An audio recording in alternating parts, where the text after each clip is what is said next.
श्री राम जय राम जय जय राम। जय राम जी की जय राम जी की। श्री वाल्मीकि रामायण अयोध्या कांड 30वां सर्ग।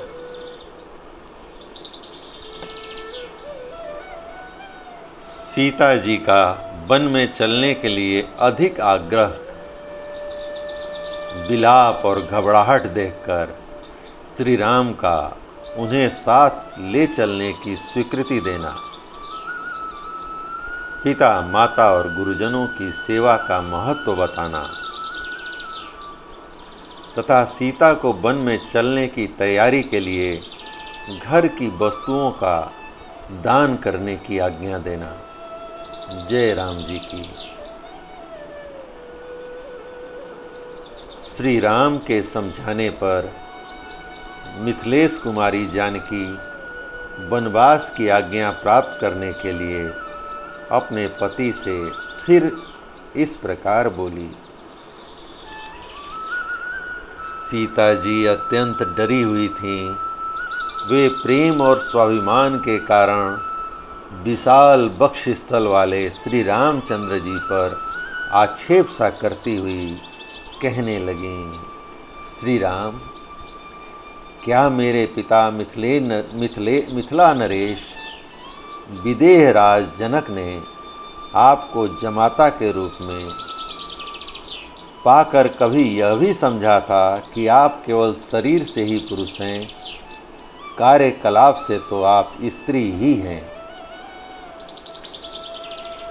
नाथ, आपके मुझे छोड़कर चले जाने पर संसार के लोग अज्ञानवश यदि यह कहने लगें कि सूर्य के समान तपने वाले श्री रामचंद्र में तेज और पराक्रम का अभाव है, तो उनकी यह असत्य धारणा मेरे लिए कितने दुख की बात होगी।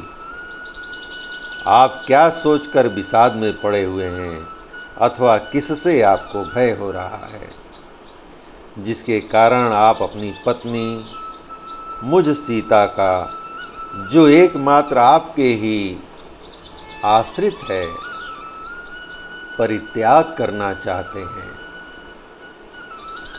जैसे सावित्री धूमतसेन कुमार वीरवर सत्यवान की ही अनुगामिनी थी, उसी प्रकार आप मुझे भी अपनी ही आज्ञा के अधीन समझिए। निष्पाप रघुनंदन, जैसे दूसरी कोई कुल कलंकनी स्त्री पर पुरुष पर दृष्टि रखती है, वैसी मैं नहीं हूँ। मैं तो आपके सिवा किसी दूसरे पुरुष को मन से भी नहीं देख सकती, इसलिए आपके साथ ही चलूंगी। आपके बिना अकेली यहाँ नहीं रहूंगी। श्री राम, जिसका कुमार अवस्था में ही आपके साथ विवाह हुआ है और जो चिरकाल तक आपके साथ रह चुकी है, उसी मुझ अपनी सती साध्वी पत्नी को आप औरत की कमाई खाने वाले नट की भांति दूसरों के हाथ में सौंपना चाहते हैं। निष्पाप रघुनंदन, आप मुझे जिसके अनुकूल चलने की शिक्षा दे रहे हैं और जिसके लिए आपका राज्याभिषेक रोक दिया गया है, उस भरत के सदा ही वशवर्ती और आज्ञापालक बनकर आप ही रहिए। मैं नहीं रहूंगी। इसलिए आपका मुझे अपने साथ लिए वन की ओर प्रस्थान करना उचित है। यदि तपस्या करनी हो, वन में रहना हो अथवा स्वर्ग में जाना हो, तो सभी जगह मैं आपके साथ रहना चाहती हूँ। जय राम जी की। पुनः ध्यान दें, यदि तपस्या करनी हो, वन में रहना हो अथवा स्वर्ग में जाना हो, सभी जगह मैं आपके साथ रहना चाहती हूँ। जैसे बगीचे में घूमने और पलंग पर सोने में कोई कष्ट नहीं होता, उसी प्रकार आपके पीछे पीछे वन के मार्ग पर चलने में भी मुझे कोई परिश्रम नहीं जान पड़ेगा। रास्ते में जो कुसकास, सरकंडे, सींग और कांटेदार वृक्ष मिलेंगे, उनका स्पर्श मुझे आपके साथ रहने से रूई और मृग चर्म के समान सुखद प्रतीत होगा। प्राण वल्लभ, प्रचंड आंधी से उड़कर मेरे शरीर पर जो धूल पड़ेगी, उसे मैं उत्तम चंदन के समान समझूंगी। जब वन के भीतर रहूंगी, तब आपके साथ घासों पर भी सो लूंगी। रंग बिरंगे कालीनों और मुलायम बिछौनों से युक्त पलंगों पर क्या उससे अधिक सुख हो सकता है? आप अपने हाथ से लाकर थोड़ा या बहुत फल, मूल या पत्ता, जो कुछ भी दे देंगे, वही मेरे लिए अमृत रस के समान होगा। जय राम जी की। ऋतु के अनुकूल जो भी फल फूल प्राप्त होंगे, उन्हें खाकर रहूंगी और माता पिता अथवा महल को कभी याद नहीं करूंगी। वहां रहते समय मेरा कोई भी प्रतिकूल व्यवहार आप नहीं देख सकेंगे। मेरे लिए आपको कोई कष्ट नहीं उठाना पड़ेगा। मेरा निर्वाह आपके लिए दूभर नहीं होगा। आपके साथ जहां भी रहना पड़े, वही मेरे लिए स्वर्ग है, और आपके बिना जो कोई भी स्थान हो, वह मेरे लिए नरक के समान है। श्री राम, मेरे इस निश्चय को जानकर आप मेरे साथ अत्यंत प्रसन्नतापूर्वक वन को चलें। मुझे वनवास के कष्ट से कोई घबराहट नहीं है। यदि इस दशा में भी आप अपने साथ मुझे वन में नहीं ले चलेंगे, तो मैं आज ही विष पी लूंगी, परंतु शत्रुओं के अधीन होकर नहीं रहूंगी। नाथ, यदि आप मुझे त्याग कर वन को चले जाएंगे, तो पीछे भी इस भारी दुख के कारण मेरा जीवित रहना संभव नहीं है। ऐसी दशा में मैं भी इसी समय आपको जाते ही अपना प्राण त्याग देना अच्छा समझती हूँ। आपके विरह का यह शोक मैं 2 घड़ी भी नहीं सह सकूंगी। फिर मुझ दुखिया से यह 14 वर्षों का वियोग कैसे सहा जाएगा? इस प्रकार बहुत देर तक करुणाजनक विलाप करके शोक से संतप्त हुई सीता माता शिथिलो अपने पति को जोर से पकड़कर उनका गाढ़ आलिंगन करके फूट फूट कर रोने लगी।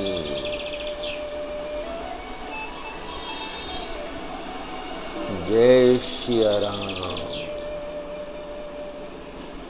जैसे कोई हथनी विष में बूझे हुए बहुसंख्यक बाणों द्वारा घायल कर दी गई हो, उसी प्रकार सीता जी श्री रामचंद्र जी के पूर्वोक्त अनेकानेक वचनों द्वारा मर्माहत हो उठी थीं। अतः जैसे अरणि आग प्रकट करती है, उसी प्रकार वे बहुत देर से रोके हुए आंसुओं को बरसाने लगीं। उनके दोनों नेत्रों से स्फटिक के समान निर्मल संताप जनित अश्रु जल झर रहा था, मानो 2 कमलों से जल की धारा गिर रही हो। बड़े बड़े नेत्रों से सुशोभित और पूर्णिमा के निर्मल चंद्रमा के समान कांतिमान उनका वह मनोहर मुख संताप जनित ताप के कारण पानी से बाहर निकाले हुए कमल के समान सूख सा गया था। सीता जी दुख के मारे अचेत सी हो रही थीं। श्री रामचंद्र जी ने उन्हें दोनों हाथों से संभालकर हृदय से लगा लिया और संतावना देते हुए कहने लगे, देवी, तुम्हें दुख देकर मुझे स्वर्ग का सुख मिलता हो तो भी मैं उसे लेना नहीं चाहूँगा। जय राम जी की। स्वयंभू ब्रह्मा जी की भांति मुझे किसी से किंचित भी भय नहीं है। जय राम जी की। सुभाने, यद्यपि वन में तुम्हारी रक्षा करने के लिए मैं सर्वथा समर्थ हूँ, तो भी तुम्हारे हार्दिक अभिप्राय को पूर्ण रूप से जाने बिना तुमको वनवासिनी बनाना मैं उचित नहीं समझता था। मिथिलेश कुमारी, जब तुम मेरे साथ वन में रहने के लिए ही उत्पन्न हुई हो तो मैं तुम्हें छोड़ नहीं सकता। ठीक उसी तरह जैसे आत्मज्ञानी पुरुष अपनी स्वाभाविक प्रसन्नता त्याग नहीं करते, जैसे आत्मज्ञानी पुरुष अपनी स्वाभाविक प्रसन्नता त्याग नहीं करते। जय राम जी की। हाथी की सूंड के समान जांघ वाली जनक किशोरी, पूर्व काल के सत्पुरुषों ने अपनी पत्नी के साथ रहकर जिस धर्म का आचरण किया था उसी का मैं भी तुम्हारे साथ रहकर अनुसरण करूंगा। तथा जैसे सुवर्चला अपने पति सूर्य का अनुगमन करती है, उसी प्रकार तुम भी मेरा अनुसरण करो। हे जनक नंदनी, यह तो किसी प्रकार संभव ही नहीं है कि मैं वन को जाऊं, क्योंकि पिताजी का वह सत्ययुक्त वचन ही मुझे वन की ओर ले जा रहा है। हे जनक नंदनी, यह तो किसी प्रकार संभव ही नहीं है कि मैं वन को न जाऊं, क्योंकि पिताजी का वह सत्ययुक्त वचन ही मुझे वन की ओर ले जा रहा है। सुश्रोणी पिता और माता की आज्ञा के अधीन रहना पुत्र का धर्म है, इसलिए मैं उनकी आज्ञा का उल्लंघन करके जीवित नहीं रह सकता। जो अपनी सेवा के अधीन है, उन प्रत्यक्ष देवता माता पिता एवं गुरु का उल्लंघन करके जो सेवा के अधीन नहीं है, उस अप्रत्यक्ष देवता देव की विभिन्न प्रकार से किस तरह आराधना की जा सकती है। हे सुंदर नेत्र प्रांत वाली सीते, जिनकी आराधना करने पर धर्म अर्थ और काम तीनों प्राप्त होते हैं तथा तीनों लोकों की आराधना संपन्न हो जाती है, उन माता पिता और गुरु के समान दूसरा कोई पवित्र देवता इस भूतल पर नहीं है। पुनः ध्यान दें, स्वयं भगवान राम ने कहा है, जिनकी आराधना करने पर धर्म अर्थ और काम तीनों प्राप्त होते हैं तथा तीनों लोकों की आराधना संपन्न हो जाती है, उन माता पिता और गुरु के समान दूसरा कोई पवित्र देवता इस भूतल पर नहीं है। इसलिए भूतल के निवासी इन तीनों देवताओं की आराधना करते हैं। सीते, पिता की सेवा करना कल्याण की प्राप्ति का जैसे प्रबल साधना माना गया है, वैसा न सत्य है, न दान है, न मान है और न पर्याप्त दक्षिणा वाले यज्ञ ही हैं।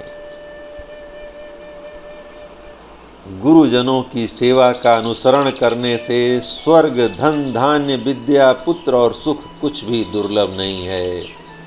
माता पिता की सेवा में लगे रहने वाले महात्मा पुरुष देवलोक, गंधर्व लोक, ब्रह्मलोक, गोलोक तथा अन्य लोकों को भी प्राप्त कर लेते हैं।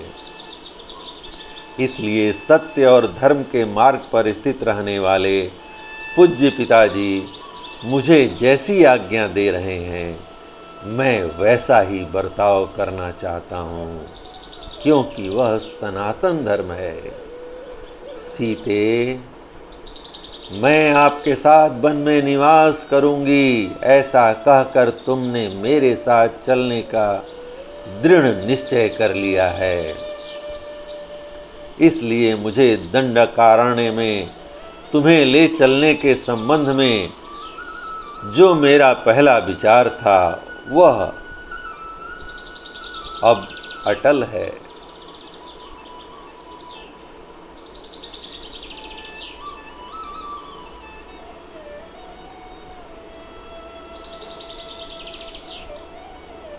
मद भरे नेत्रों वाली सुंदरी, अब मैं तुम्हें वन में चलने के लिए आज्ञा देता हूँ।